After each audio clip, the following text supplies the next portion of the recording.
E o ano começou com as mudanças previstas na reforma tributária. É um ano de transição, mas a população já vai ter que se acostumar com uma nova nomenclatura. IVA, que é o Imposto sobre Valor Agregado. Esse imposto começa a entrar em vigor no dia a dia dos trabalhadores e também das empresas, mas de uma forma muito gradual, ao longo dos próximos 8 anos.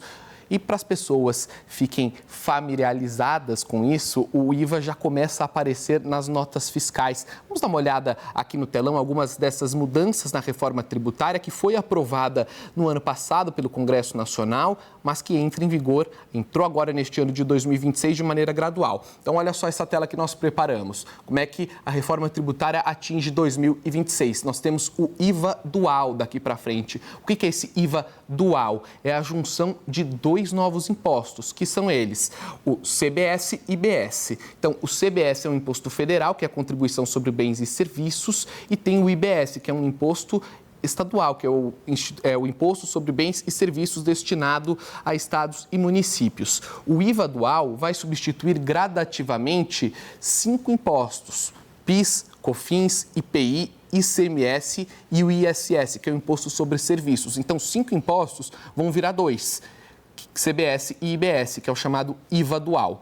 A conclusão dessa transição na reforma tributária vai até 2033. E as alíquotas desse IVA dual poderão variar de 26,5% a 28%. Temos mais um telão com outra mudança no sistema tributário brasileiro, que é o aumento no número de itens e a aplicação do chamado imposto seletivo, que é o imposto do pecado. Foi assim batizado, apelidado, porque ele reúne produtos que são prejudiciais à saúde, como cigarros, bebidas, veículos poluentes e até as bets. O IPVA, que é aquele imposto sobre veículos automotores, também foi ampliado. Além dos carros, agora vai incluir lanchas, iates e jatinhos. Então, você vê aqui na nossa tela, ó, o imposto do pecado vai abarcar cigarro, bebida, veículo poluente e bet. Vai colocar uma taxa a mais porque eles fazem mal para a saúde ou para o meio ambiente. E o IPVA agora passando a valer também para lanchas, iates e jatinhos, porque antes só o carro pagava IPVA. Era aquela discussão, como é que você cobra o IPVA de um carro popular, que às vezes é utilizado ali para uma pessoa que comprou, financiando por muitos anos, e não vai cobrar o IPVA de um jatinho, de um bilionário. Foi essa discussão feita no Congresso e que passou. Mas tem mais mudança, olha só, a mudança aqui, ó, no imposto de renda.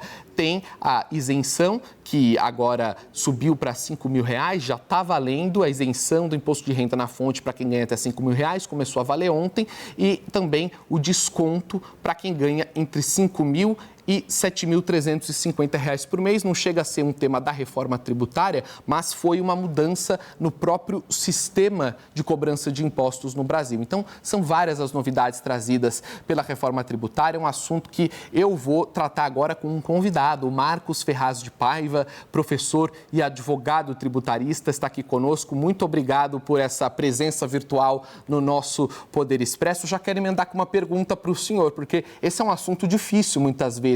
Então, se o senhor pudesse resumir em poucas palavras, o que muda para o dia a dia do consumidor? A pessoa que vai ali no supermercado, que vai fazer uma compra, o que a reforma tributária significa para ela a partir de hoje? Boa tarde novamente.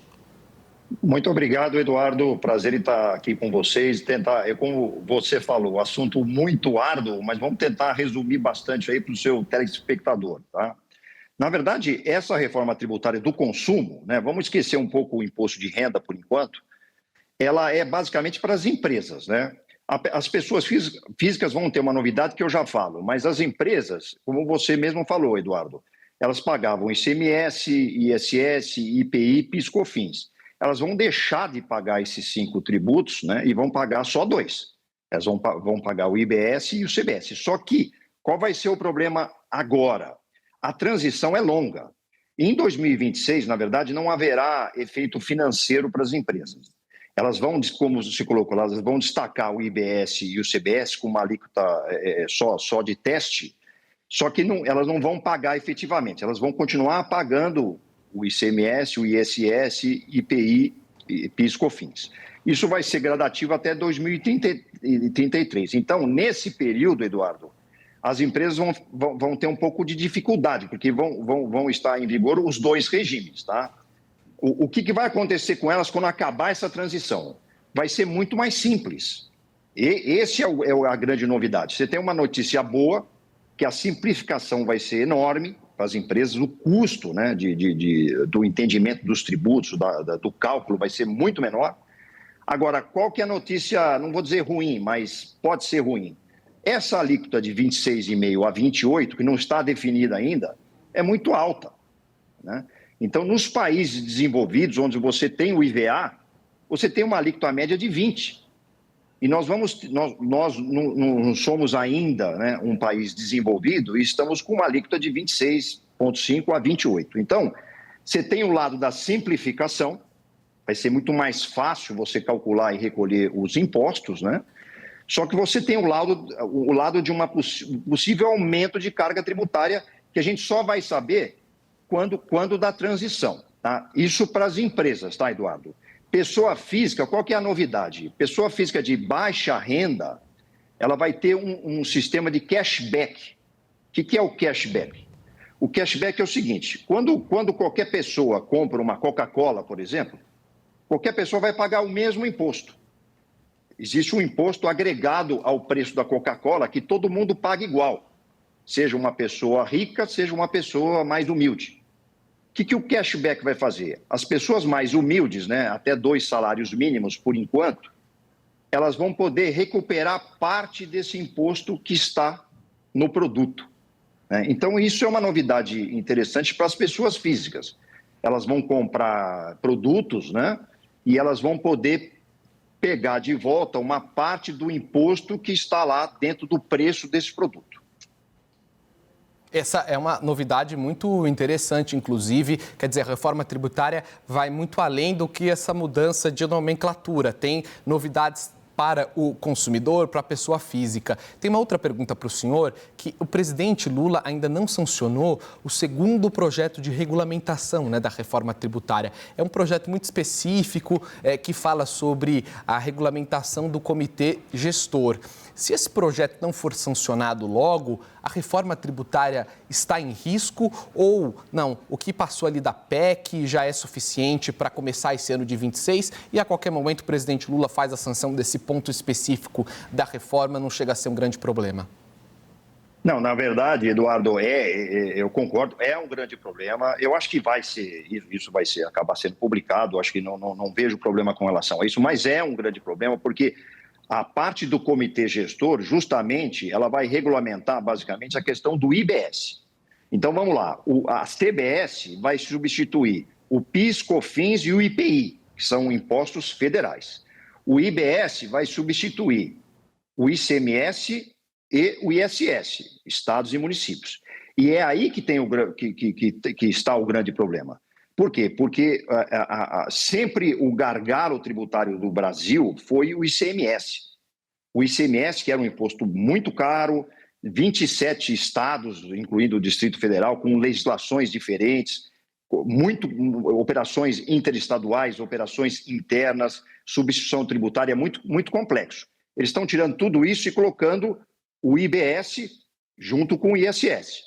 Ou seja, simplificando muito. Só que é o comitê gestor, que basicamente vai ser o comitê que vai agregar todos os estados, que vai regulamentar nessa questão estadual municipal. Então, inclusive com relação à alíquota, né? A alíquota hoje nós não temos ainda, até em função disso, da falta de regulamentação do comitê gestor. Então, Eduardo, isso vai acabar sendo aprovado, né? Vai acabar sendo publicado, mas é fundamental que continue. Senão a gente vai ter uma reforma tributária só dos tributos federais e não dos tributos estaduais. Importante alerta, então, feito pelo Dr. Marcos. Precisa haver essa publicação da sanção do presidente Lula a respeito da segunda lei de regulamentação da reforma tributária. Obrigado pelo alerta, professor. Nós vamos ouvir agora o Ranier Bragon, que é o nosso analista de política em Brasília, vai participar da entrevista comigo. Ranier, sua pergunta, por favor. Boa tarde, professor Marcos. O senhor falou aí sobre o impacto dessas mudanças para as empresas num período longo, né, até 2033, e numa simplificação, mas, por outro lado, um possível aumento da carga tributária. Eu queria fazer a pergunta em relação a um grande contingente também de empresas, que são as empresas hoje submetidas ao regime do Simples. O que muda para essas empresas na prática ou não haverá mudanças? Na verdade, as empresas do Simples, não vão ter problemas com relação à reforma tributária. Elas podem entrar no novo regime ou elas podem ficar no regime anterior. O que eu digo aqui para os ouvintes, os telespectadores, é que elas não vão ser afetadas pela reforma. Quer dizer, as empresas do Simples não vão pagar mais tributos em função da reforma. E só na questão da carga, Ranier, só para esclarecer, o possível aumento de carga tributária, que haverá, sem dúvida, será mais para as empresas prestadoras de serviço. Então, por quê? Porque o governo, o que ele pensou lá atrás? Vamos manter a carga tributária geral. Essa foi a ideia básica. Vamos manter a carga tributária geral. Só que, teoricamente, as indústrias e o comércio, teoricamente, eles vão pagar menos. Teoricamente, eles vão pagar menos. E por que eles vão pagar menos?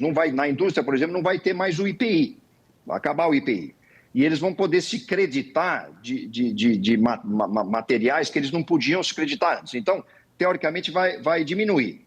Mas como eles queriam manter a carga igual, eles vão ter que aumentar do prestador de serviço. Então, o prestador de serviço, só para você ter uma ideia hoje eles pagam 5% de ISS e mais ou menos aí uma média de 6% de PIS/COFINS, né? Daí 11%, 12%. Eles vão para 26,5%. Então, para prestador de serviço, claro que alguns serviços vão ter alíquotas reduzidas, etc. Mas para o prestador de serviço normal, esse vai ter um aumento de carga tributária muito, muito elevado, para compensar a indústria e o comércio que vão ter cargas tributárias teoricamente menores. Mas simples não vão ser afetados. Agora, doutor, a reforma tributária não foi a que o governo queria inicialmente, mas foi a possível de ser aprovada no Congresso. É possível dizer que já houve avanços de qualquer forma. E o sistema tributário brasileiro deve precisar passar por uma outra reforma em algum momento em breve ou não? Olha, boa pergunta, Eduardo. Na verdade, eu acredito que sim. Quer dizer, essa reforma em si, essa que nós estamos falando agora, ela vai só acabar em 2033. O ano que vem vai mudar o Congresso, pode ser que mude o governo o ano que vem, né? Então, você imagina novas pessoas, novos pensamentos, eles podem mudar, inclusive a que está em vigor. E de fato, como você colocou, quer dizer, o Bernardo Api, que foi o encarregado do governo que fez toda a arquitetura da reforma tributária, ele teve que acabar cedendo, né, para o Congresso em vários pontos, com relação à redução de carga, etc. Porque, evidentemente, que você tem que acomodar todas as forças. Mas eu acredito que, quando o tema é tributo, ele está em constante inovação, né? Você vê, vocês mesmos colocaram no quadro, houve a questão do imposto de renda até R$5 mil isento, e houve agora, a partir de 26, quem ganha até mais de R$50 mil de dividendos vai ter que pagar também 10% de imposto de renda na fonte sobre a distribuição de dividendos, que não tinha o ano passado e que esse ano de 26 começa a ter também. Então, é dinâmico, Eduardo, eu concordo. A economia muda, o mundo muda, o tributo tem que mudar junto. Vou passar para o Ranier fazer a última pergunta antes de nós encerrarmos. Ranier. Professor, ainda retomando a pergunta anterior, esse aumento aí, praticamente o dobro para prestadores de serviço, para compensar a eventual redução da carga tributária de comércios e de empresas, isso faz sentido do ponto de vista de justiça tributária em relação às empresas ou houve uma distorção aí na aprovação da reforma? Na minha opinião, Rani, eu acho que houve um exagero com relação às empresas prestadoras, porque o ideal, Ranieri e Eduardo, o ideal seria abaixar a carga tributária de todos. Esse é o objetivo, né? Vamos abaixar a carga tributária, deixar a força produtiva mais barata para ter mais empregos e etc. E na questão da prestação de serviço, eu acho que houve aí um exagero por parte do legislador. Vamos dizer, legislador, foi um projeto que o governo enviou, mas o Congresso aprovou, então vamos chamar de legislador, né? Houve um exagero, né? A indústria e o comércio talvez paguem menos mesmo, mas o prestador de serviço vai pagar muito mais. Então, como a alíquota ainda não está definida e muita coisa pode acontecer até o final da transição, vamos ver agora o que acontece daqui para frente, porque o próprio governo diz que esse ano de 26 é um ano de testes. Eles vão ver quanto arrecadaria com as alíquotas atuais, com as alíquotas que se pretende, para ver se vamos diminuir ou não. Doutor, muito obrigado pela sua entrevista. Eu falei com o doutor Marcos de Paiva, professor e advogado tributarista. Obrigado pela sua participação aqui no Poder Expresso. Agradeço também ao Ranieri Bragon, que participou da entrevista comigo. Até uma próxima.